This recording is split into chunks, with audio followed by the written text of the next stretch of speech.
1876 ମସିହାରେ ନିର୍ମିତ ହୋଇଥିଲା ଖୋର୍ଦ୍ଧାର ପ୍ରଥମ ପାର୍କ।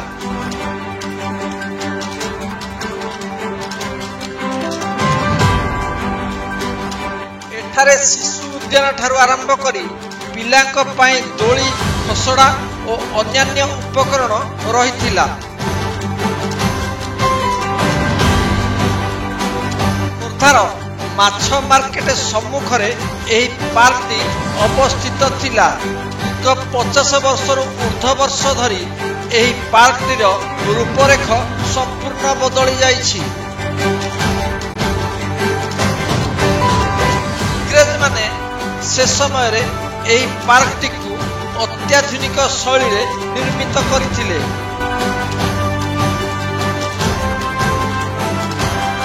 ଭାରତ ସ୍ୱାଧୀନ ହେବା ପରେ ଏହି ପାର୍କକୁ ସ୍ଥାନୀୟ ପିଲା ଓ ବୟସ୍କମାନେ ପ୍ରତ୍ୟହ ଆସୁଥିଲେ।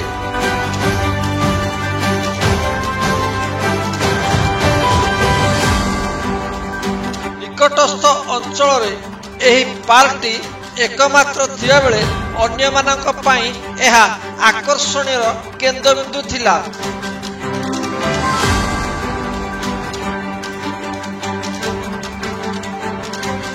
ପରବର୍ତ୍ତୀ ସମୟରେ ଏଠାର ବ୍ୟବସାୟୀମାନେ ଏହା ଉପରେ ହର ପାର୍ବତୀଙ୍କ ଦଶହରା ସମୟରେ ପୂଜା ଅର୍ଚ୍ଚନା କଲେ।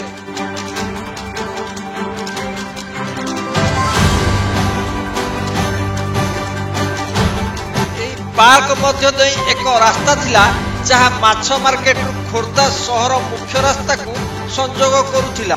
ସାଧାରଣ ଲୋକେ କଚେରୀ ବା ଡାକ୍ତରଖାନାକୁ ଯିବାକୁ ହେଲେ ଏହି ରାସ୍ତାକୁ ପ୍ରମୁଖ ଦ୍ୱାର ଭାବେ ବ୍ୟବହାର କରୁଥିଲେ।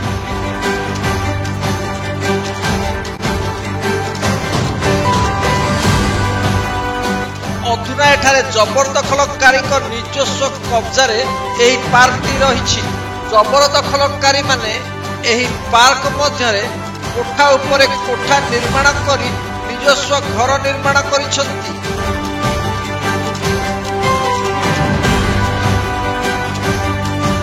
ପାର୍କ ମଧ୍ୟରେ ଅନେକ ବ୍ୟବସାୟ ପ୍ରତିଷ୍ଠାନ ଓ ଛୋଟ ବଡ଼ ଗୋଦାମରେ ପରିପୂର୍ଣ୍ଣ ହୋଇ ରହିଛି।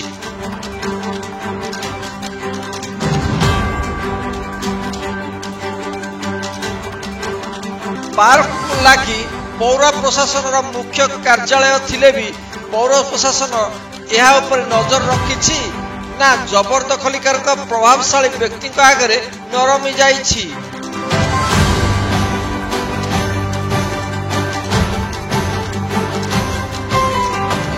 ଖୋର୍ଦ୍ଧାକୁ ସୌନ୍ଦର୍ଯ୍ୟକରଣ କରିବା ପାଇଁ ଦୋକାନ ହଟାଇବା ଅଭିଯାନ ରହିଛି, କିନ୍ତୁ ଏହି ପାର୍କ ବିଷୟରେ କେହି ଚିନ୍ତା କରୁଛନ୍ତି ନା ନାହିଁ?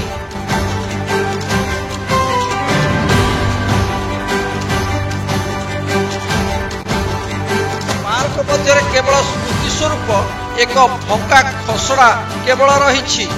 ଏହି ଐତିହାସିକ ପାର୍କକୁ କେବେ ପୁନରୁଦ୍ଧାର କରାଯିବ ଏହା କାବିନି ଭାଙ୍ଗୁଥିବା ରାଜନୈତିକ ନେତାମାନେ କହିପାରିବେ କି?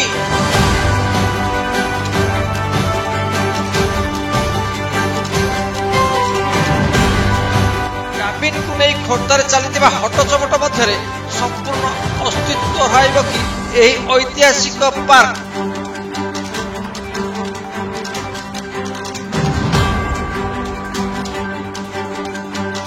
ଖୋର୍ଦ୍ଧାର ମଧ୍ୟସ୍ଥଳରେ ଅବସ୍ଥିତ ଏହି ପାର୍କ ଉପରେ ବୋଧହୁଏ କାହାର ନଜର ଥିଲା ଭଳି ଜଣାପଡୁନି।